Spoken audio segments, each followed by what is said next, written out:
사람이 살면서 안 해야지 하면서 하고 안 한다고 하면서 먼저 하는 것, 그게 뭐냐면 염려라는 겁니다.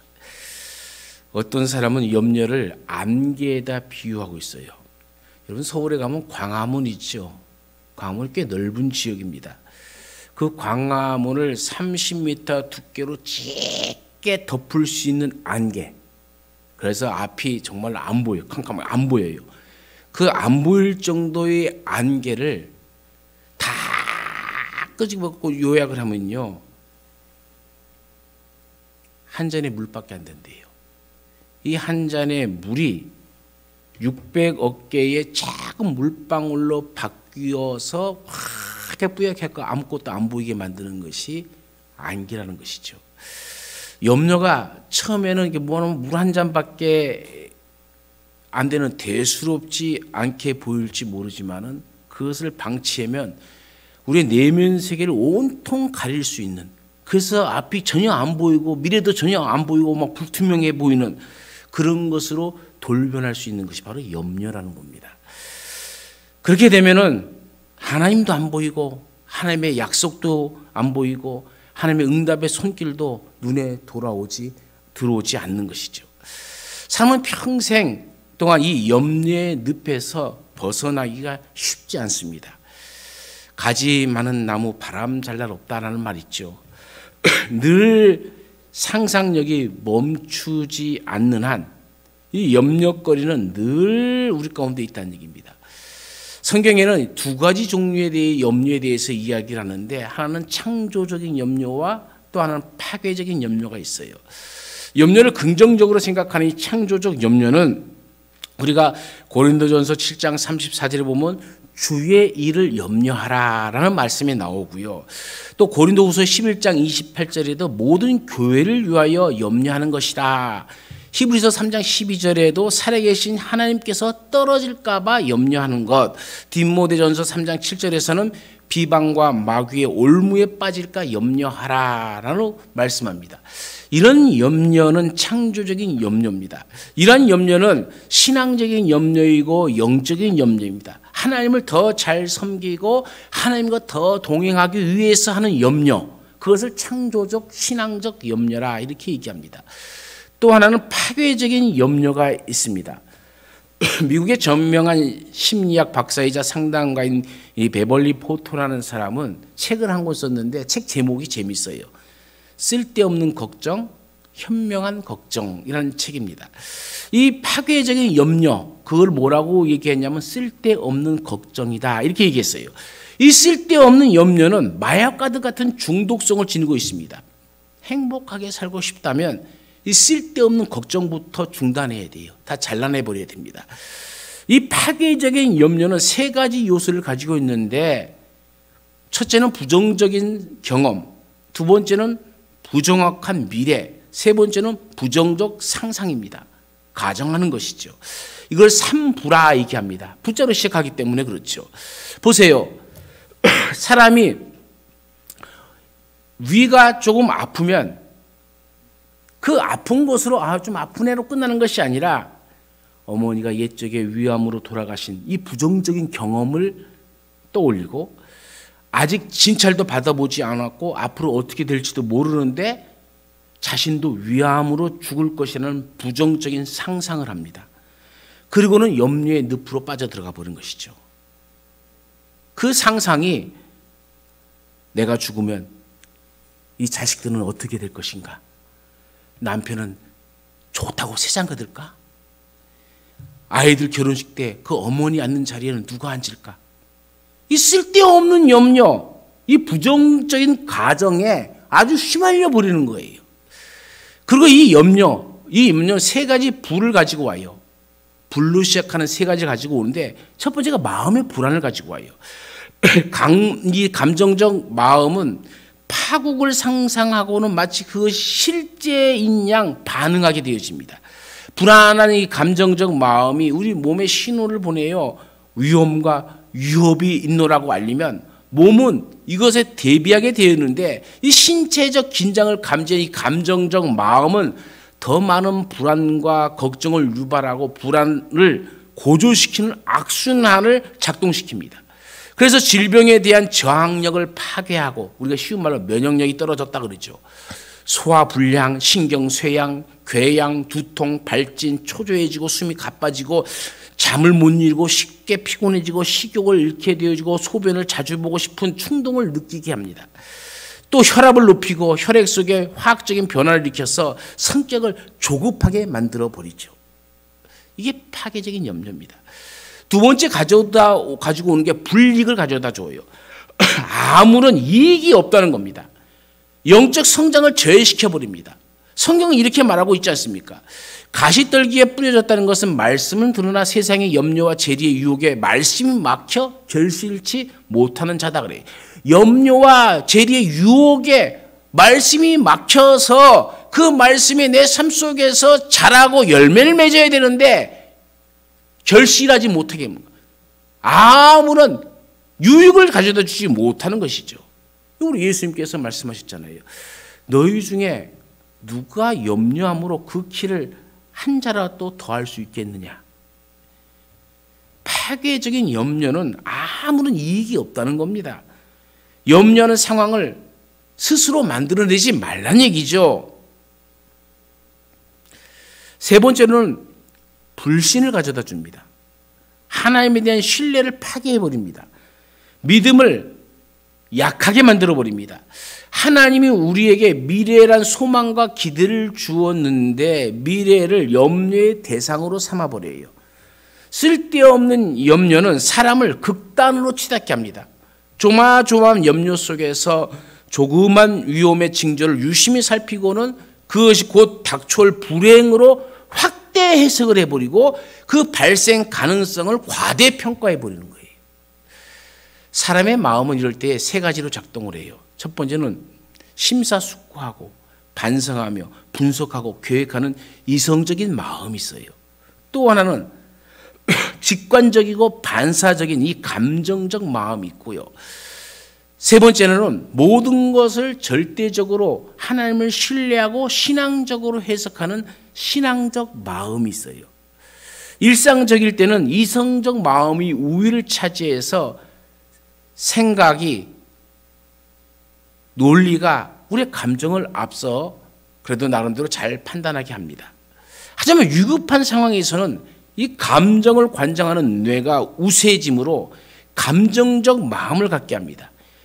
힘의 균형이 신속하게 감정으로 이동하게 되어져 버린 것이죠.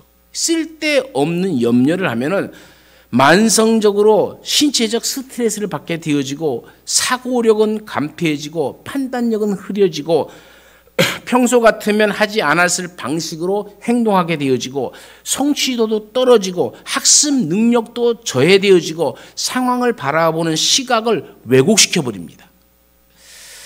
그러나 한 가지 마음이 더 있어요. 우리가 이 모든 것을 이기기 위해서 우리가 가져야 할 마음, 그것을 신앙적인 마음이다 이렇게 얘기합니다. 하나님께 모든 것을 맡기는 그런 지혜가 우리 가운데 필요한 것이죠.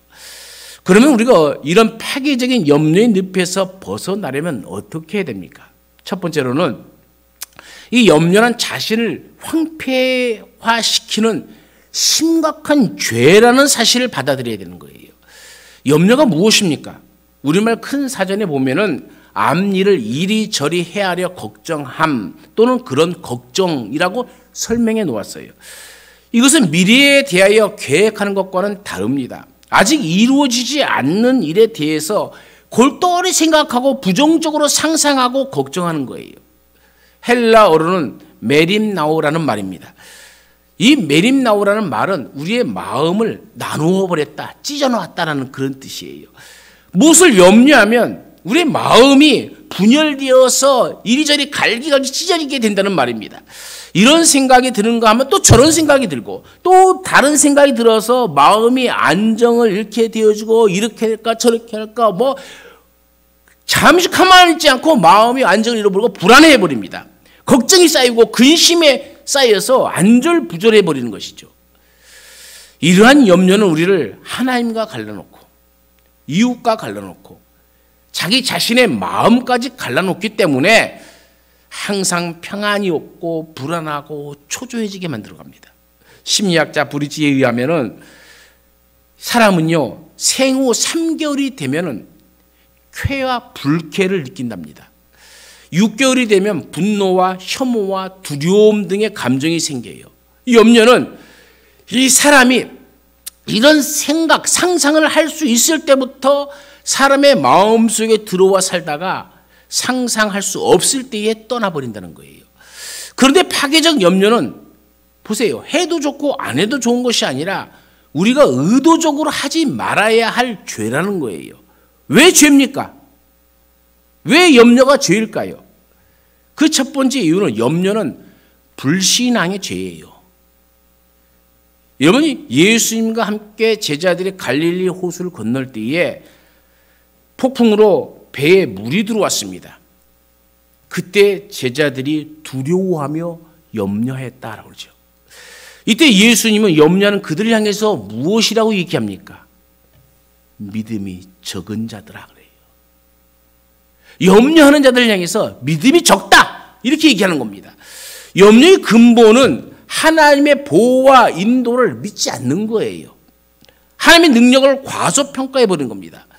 하나님의 언약을 의심하는 거예요. 그래서 죄입니다. 의심은 염려를 낳고 염려는 우리의 마음을 분열시키고 하나님에 대한 신뢰마저도 불신케 만들어 버리잖아요. 우리는 그럴 때일수록 하나님의 권속인 것을 잊지 말아야 돼요. 나는 하나님의 자녀인 것을 잊지 마시고 믿음으로 모든 염려를 주님께 맡기기를 간절히 축원합니다. 두 번째로 염려는 마음의 질병을 가져다 주는 죄예요. 염려는 이 사람의 심령과 육체를 상하게 합니다. 병들게 하는 파괴적인 유력을 가지고 나타납니다. 염려가 어디에서 일어납니까? 7절 말씀에 보면 우리의 마음과 생각에서 일어나는 거예요. 이것은 우리의 눈에 보이는 데서 일어나는 것이 아닙니다. 그래서 통제하기가 어려워요. 우리의 마음과 생각을 우리 마음대로 다스리기가 쉽냐? 그렇지 않다는 거예요. 쉽지 않다는 얘기입니다. 여러분 부모님이 병에 걸렸다고 생각해 보십시오. 우리의 마음은 곧 지적인 사고를 발동하게 되어지고 감정을 갖게 되어집니다.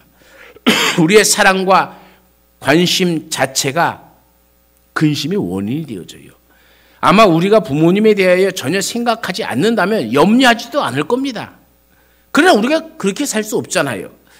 그렇지 못한 것이 현실 아닙니까? 부모님에 대해서 생각합니다. 근데 이 생각이 상상의 날개를 달고 날아갑니다. 이 병으로 어떻게 될까? 돌아가시지는 않을까? 부모님이 돌아가시면 우리가 어떻게 살까? 부모님이 갖고 있는 유산은 어떻게 나눠야 될까? 어떻게 조금이라도 내가 더 가질 수 없을까? 이런 상상을, 온갖 상상을 아주 몇 시간씩 아니면 며칠씩 하면서 이리 갔다가 저리 갔다가 생각이 막 합니다. 그리고는 염려로 빠져버려요. 이 염려는 인간의 이성을 마비시켜버립니다. 올바른 판단을 하지 못하도록 만드는 것이죠. 그래서 이것이 지나치면 우울증에 걸리고 자살을 하기도 하는 겁니다. 지나친 걱정은 신경 과민, 신경 쇠약에 걸리기도 하죠. 염려는 우리의 육체의 건강을 앗아가버리고 우리의 수명을 단축시켜버립니다.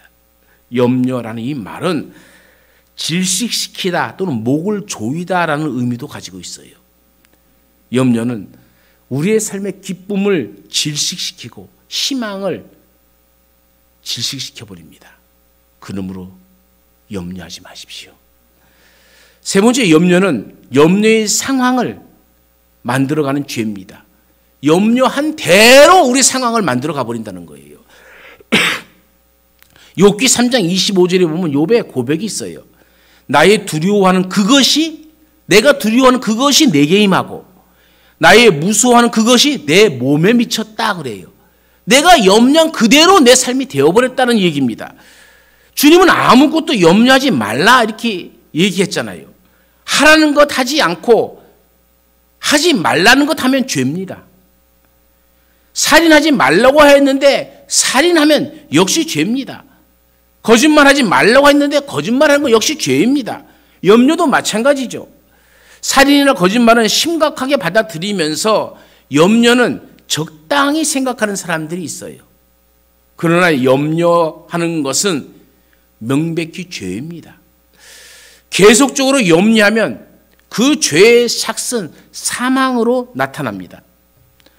어니 젤린스키라는 분이 한 말이 있죠.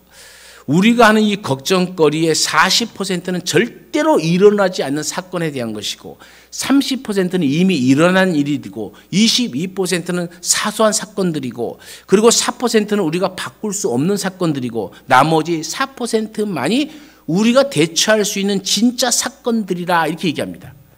다시 말하면 96%는 우리가 염려하지 않아도 될 갖고 우리는 염려하고 있다는 거예요. 그래서 우리의 귀중한 인생을 하나님께 주신 이 아름다운 날, 복된 날을 염려로 황폐화시켜버리는 겁니다. 그래서 죄입니다. 그러면 우리가 염려로부터 벗어나려면 어떻게 해야 하겠습니까? 염려가 죄라는 사실을 알고 염려하지 말아야지 하고 결심하고 각오한다면 염려의 문제가 자동적으로 해결됩니까? 염려는 우리 마음으로 제어하기가 정말 힘든 겁니다. 이 염려는 스스로 염려하지 않는다고 다짐하고 또 다짐한다고 해결되어지는 문제가 아니에요. 그럼 무엇으로 해결해야 됩니까? 오늘 성경은 단지 염려하지 말라라고만 말하고 있지 않습니다. 너희 구할 것을 하나님께 아뢰라 라고 말하죠. 기도와 간구로 감사함으로 하나님께 아뢰라고 얘기하고 있지 않습니까? 그래서 우리는 첫 번째로 기도하고 간구해야 합니다. 기도하라는 말은 예배하고 경배하고 하나님께 나오는 것을 포함합니다. 하나님과 대면한다는 말을 포함하는 말이죠. 염려가 있으면 마음은 하나님께 나오기보다 그 염려의 쓰레기통으로 먼저 가버립니다. 문제 해결점은 하나님께 나오는 데 있는데 몸이 하나님께 나오기 전에 우리의 생각이 벌써 쓰레기통으로 들어가고 있다는 얘기예요. 염려거리가 없다면 사람들이 하나님께 잘 나오겠습니까? 하나님께 기도할까요? 그러니까는 염려는요, 하나님께 나오는 도구이죠. 염려가 없어서 감사한 것이 아니라 염려가 있음으로 감사할 수 있어야 되는 거예요. 아이 못난 한나가 브린나 때문에 브린나가 애도 못난 여자라고 하도 구박하니까는 한나가 얼마나 억울합니까? 그러니까는 하나님께 나오는 거잖아요. 하나님께 기도하는 거잖아요. 그래서 사무엘을 낳았잖아요. 힘없는 다윗이 골리앗 때문에 온 백성들이 염려하고 걱정하며 불불 떠니까는 다윗이 하나님께 나가는 것 아닙니까? 나병 환자가 나병 때문에 예수님께 나왔고요. 혈류병 여인이 그 혈류병 때문에 예수님께 나왔습니다. 염려가 문제가 아니라 하나님께 나오지 않는 것이 문제죠. 간구해야 됩니다. 간절히 하나님 앞에 나와서 하나님께 아뢰십시오. 정직하고 진솔하며 진지하고 애절하고 절박하게 아뢰십시오. 나의 염려 문제를 나 혼자 해결하지 말고 하나님께 아뢰면 내 문제, 내 염려는 하나님의 것이 되어지죠. 마태복음 7장 7절에 뭐라고 우리 주님께서 가르쳐 주셨습니까? 구하라. 그리하면 너에게 주실 것이요. 찾으라.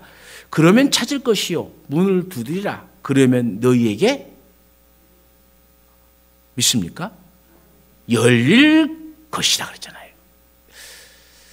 두 번째로는 원망하는 마음이 아니라 감사하는 마음을 가져야 됩니다. 염려의 문제로 인해서 내 신앙이 성장하고 하나님의 살아계심을 더욱 알게 되어주는 겁니다. 다니엘처럼 감사함으로 아뢰 수 있어야 됩니다. 감사할 조건들이 많아서 감사하는 것이 아니잖아요.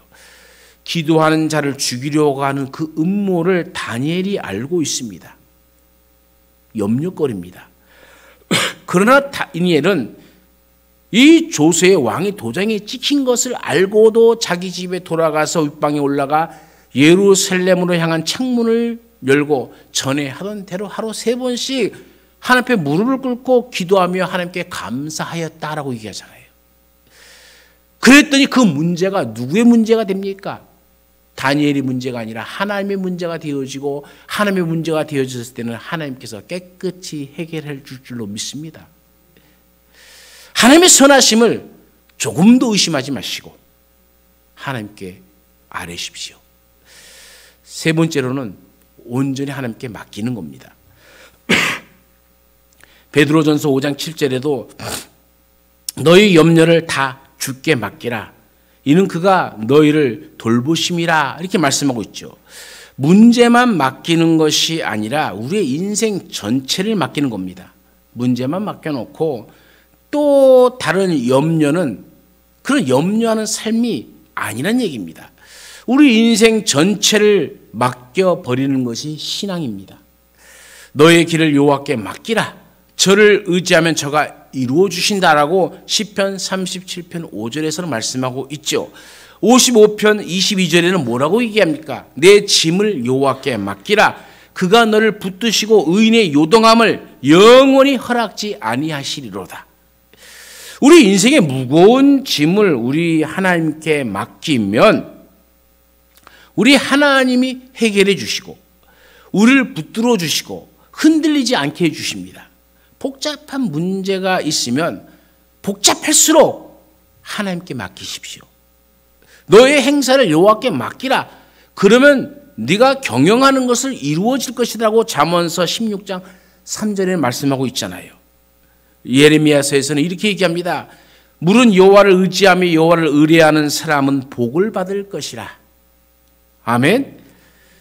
그런 물가에 심어진 나무가 그 뿌리를 강변에 뻗치고 더위가 올지라도 두려워하지 아니하며 그 잎이 청청하며 가무는 해에도 걱정이 없고 결실이 그치지 아니함 같으리라.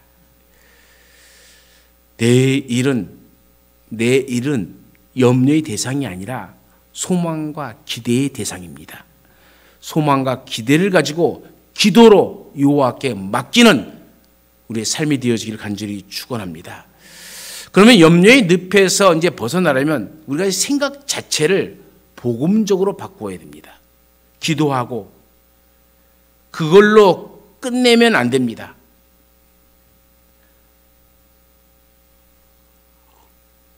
컵에다가 검은 물을 넣어놓고 아무리 흔들어도 물은 맑아지지 않습니다. 이 컵의 물을 맑게 하려면 아주 간단한 방법이 있어요.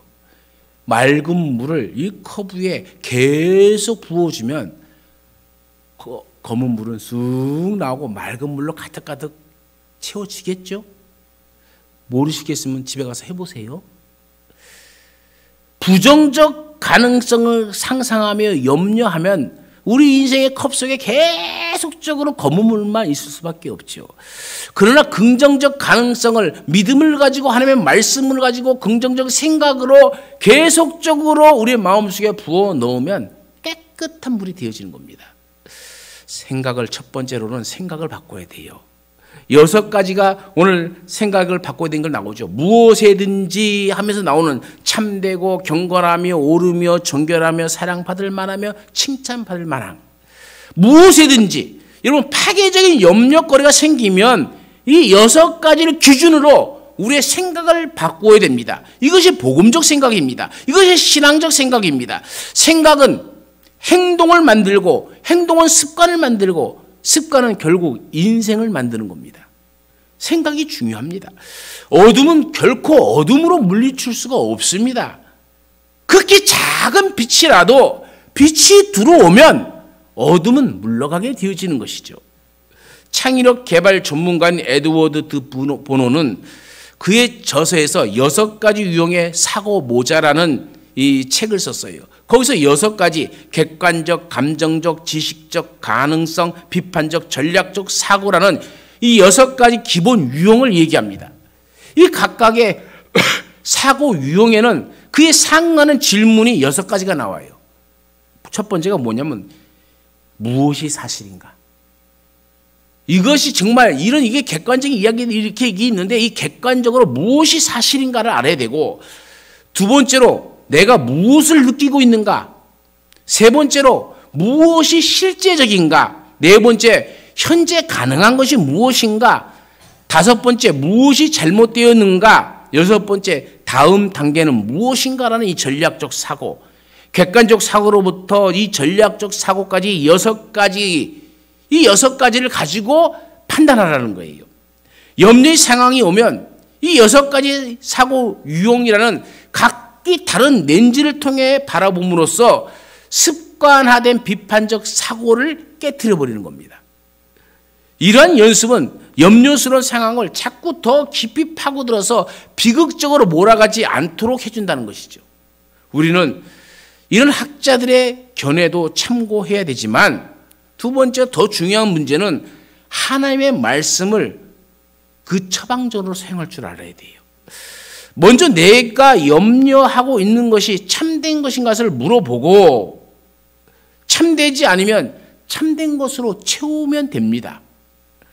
내가 먼저 경건한가를 물어보고, 경건하지 않으면 경건한 생각을 가지는 겁니다. 옳은가 확인해보고 옳지 않으면 옳은 생각으로 바꾸는 겁니다.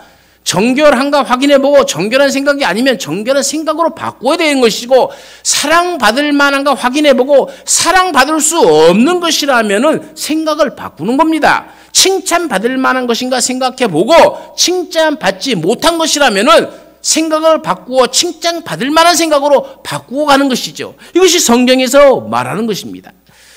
기도하면서 마음속에 도사리고 있는 이 부정적인 생각, 절망적인 생각, 두려운 생각, 걱정거리를 하나님의 말씀으로, 복음적 생각으로 바꾸어 버리는 것이죠. 의도적으로 좋은 생각을 가지라는 얘기입니다.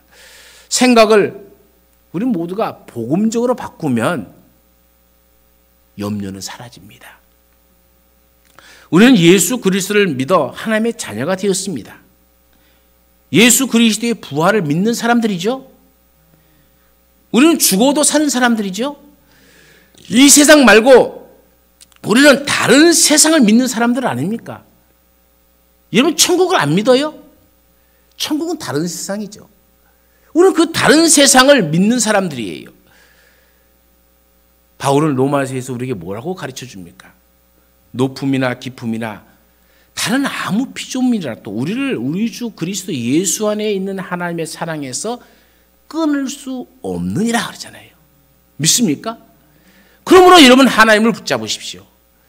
하나님을 붙잡고 승리하시는 삶을 사시기를 간절히 축원합니다.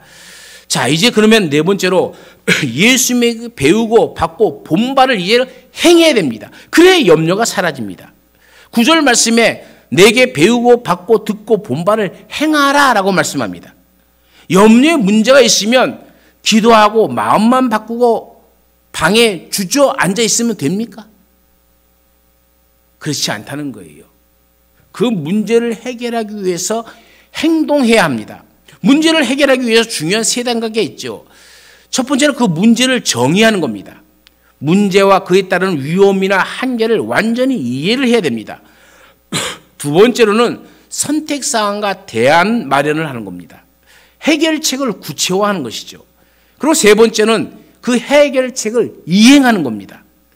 성경은 행함이 없는 믿음은 죽은 믿음이라고 이미 선포했습니다. 그런데 우리는 항상 생각까지는 잘 하는데, 아니 여기까지도 잘 못하는 사람들 많지만은 어쨌든 여기까지는 나가는데 마지막 단계에 그 해결책을 이행하는 것에는 항상 게을러요. 여러분 모세가 염려만 하고 있다면 홍해는 갈라지지 않습니다. 여호수아가 요단강 앞에서 염려만 하고 있다면, 여리고성 앞에서 염려만 하고 앉아 있다면 요단강은 건널 수 없고 여리고성은 무너지지 않습니다. 불가능한 것 같지만은, 그런 경험을 한 번도 해본 적이 없지만은 지팡이를 내밀고 법궤를 메고 요단강에 들어가고 침묵하고 여리고성을 돌면은 하나님은 하나님의 방법으로 그 문제를 해결하는 겁니다. 복음이 우리의 삶을 지배한다는 것은 우리의 삶에 복음적인 요소가 추가되는 것으로 끝나는 것이 아니죠.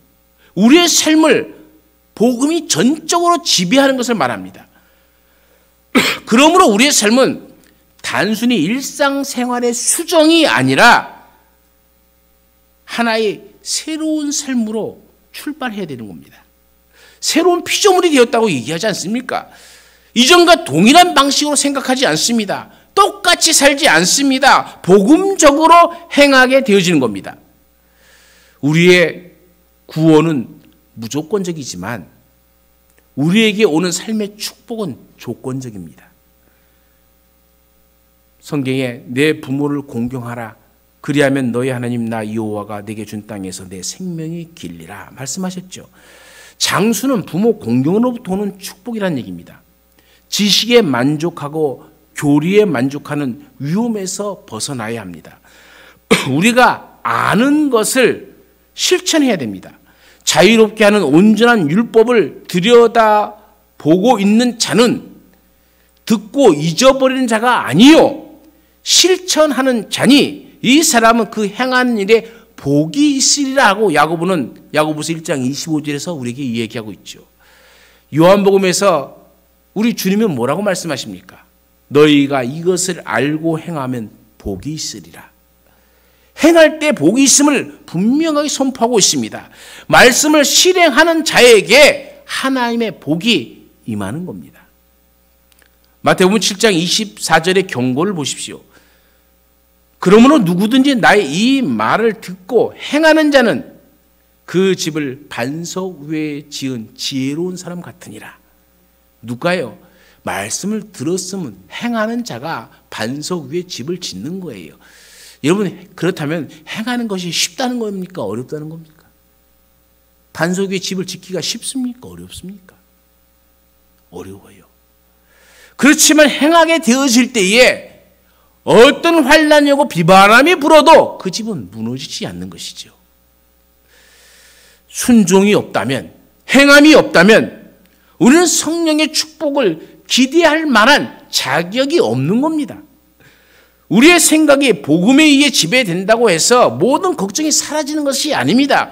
문제를 극복하기 위해서 노력해야 됩니다. 기도하는 것은 시작에 불과합니다. 기도해놓고 다 끝났다고 생각해버리면 안 됩니다. 기도했으면은 행해야 되죠. 그래야 하나님의 능력이 우리 가운데 임하게 되어지는 겁니다. 마지막 결론적으로 우리가 어떻게 살면 하나님이 어떻게 해준다고 얘기합니까? 9절 말씀 보십시오. 그리하면 평강이 하나님이 지켜주십니다. 평강의 하나님이. 7절 말씀에 보면은 그렇게 하면 평강의 하나님이 우리의 마음과 생각을 지켜주신다고 말씀하고 있지 않습니까? 하나님의 평강이 우리의 삶의 성벽과 또 망대주의를 돌아가면서 지켜주신다는 거예요. 마음과 생각이 가출해서 시궁창으로 돌아다니지 않게 해주신다는 겁니다. 쓸데없는 염려하지 않게 해주신다는 겁니다. 염려하는 것은 마음과 생각이 쓰레기통을 돌아다니며 잡다한 것에 몸이 더럽혀지는 것을 말하는 겁니다. 그러나 하나님의 평강은 그 모든 것으로부터 우리를 지켜주십니다. 우리는 이 하나님의 보호 안에서 하나님의 주시는 샬롬의 은혜가 있게 될 줄로 믿습니다. 모든 지각에 뛰어난 하나님이십니다. 이 평강은 우리가 이해할 수도 상상할 수도 없는 겁니다. 평안을 너에게 주노라. 세상이 줄 수 없는, 세상이 알 수 없는 평안, 그 평안을 우리 주님은 우리에게 주신다고 하시지 않았습니까?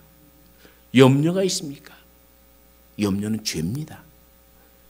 염려가 있을 때 염려에 빠지면 죄 짓는 겁니다. 그러므로 염려가 있을 때 기도하십시오. 그 모든 문제를 하나님께 맡기십시오. 기도함으로 끝내지 말고 염려하는 마음을 복음적인 마음으로 바꾸십시오. 그리고 복음적인 삶을 실천하십시오. 그러면 우리의 염려는 봄에 눈 녹듯이 깨끗이 사라질 것이고 평강의 하나님이 우리의 마음과 생각을 지켜주실 줄로 믿습니다. 이 평강이 오늘도 여러분과 함께하기를 간절히 축원합니다. 통성으로 잠시 기도하겠습니다. 염려는 불신앙의 죄임을 깨닫습니다. 하나님, 이 염려는 우리 마음에 우리 육신의 질병을 가져다주는 죄임을 말씀을 통해 깨닫습니다. 염려한 대로 우리가 그 염려의 상황 속에 빠지게 되어지는 것을 우리가 보게 되어집니다. 우리는 그럼에도 불구하고 아직 염려라는 죄 가운데 살아가고 있지는 않습니까?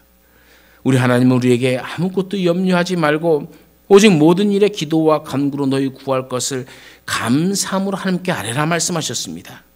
그러면 모든 지각에 뛰어난 하나님의 평강이 그리스도 예수 안에서 너희 마음과 생각을 지켜주실 것이다 말씀하셨습니다. 오 하나님, 이제까지 맡기지 못한 이 모든 염려를 우리 주님께 맡깁니다. 감사함으로 살겠습니다. 기도하며 살겠습니다. 하나님의 평강으로 우리의 마음도 생각도 지켜주옵소서. 다시 통성으로 기도합니다. 거룩하신 하나님 아버지, 우리와 함께 하셨고 또 우리의 길을 인도하시는 우리의 아버지이신 줄로 우리는 고백합니다. 그러나 염려라는 죄가 항상 우리를 불안하게 넘어뜨리고 있고 우리를 아버지의 불이익을 가져다 주고 우리가 아버지 그 속에서 헤어나지 못하고 우리의 생각과 우리의 마음이 쓰레기통을 향해서 돌아다니다가 온몸이 더러운 채로 다시 주님 앞에 섰나이다. 아버지, 우리의 모든 죄악을 용서하여 주옵소서. 아버지, 이 염려가 죄인 줄 모르고 우리는 그 죄 가운데 거하면서도 아버지, 우리는 하나님을 온전히 바라보지 못했음을 고백하오니 우리의 모든 죄악을 주님 말 같게 씻겨 주옵시고 우리의 모든 염려를 이제 아버지 하나님 앞에 맡기고 기도와 간구로서 감사함으로써 우리 주님께 맡기는 지혜와 믿음을 더하여 주옵소서. 그래서 이제는 내 이 염려가 나의 염려가 아니라 하나님의 염려가 되게 하시고 아버지, 이제 이 염려로 걱정 때문에 쓰러지는 존재가 아니라 아버지 그것을 이기고 하나님의 놀라운 사역들을 감당할 수 있는 하나님의 자녀들로 우뚝우뚝 서게 하여 주옵소서. 아버지, 오늘도 주님의 평강이 우리 가운데 함께 하시고 우리의 마음과 생각을 지켜주셔서 이 모든 것을 통해서 선을 이루시는 하나님을 바라보며 우리의 믿음이 더욱더 자라고 우리의 믿음으로 더욱더 주님 앞에 아버지 앞에 영광 돌리는 우리의 삶이 되게 하여 주옵소서.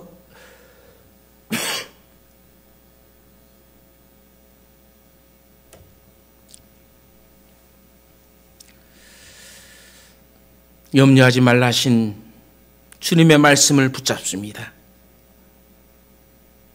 우리의 마음과 생각이 하나님이 주시는 평강으로 채워지지 못하고 내 생각, 세상의 재리 때문에 빼앗기지 말게 하시고 이제 돌이켜 염려가 죄임을 깨닫고 이제 다시는 그 죄의 구덩이 속에 빠지지 않기를 다짐하며 하나님 앞에 간구합니다. 염려 있을 때에 기도와 간구와 감사함으로 하나님께 아뢰고 하나님께서 주시는 그 놀라운 평강이 우리의 마음도 생각도 지켜주시어서 우리의 입술로 하나님을 찬양케 하시고 우리의 마음으로 주 앞에 영광 돌리며 우리의 삶으로 주의 영광을 드러내는 하나님의 자녀가 되게 하여 주옵소서. 언제나 우리와 함께 하시는 예수님의 이름으로 감사하며 기도드리옵나이다.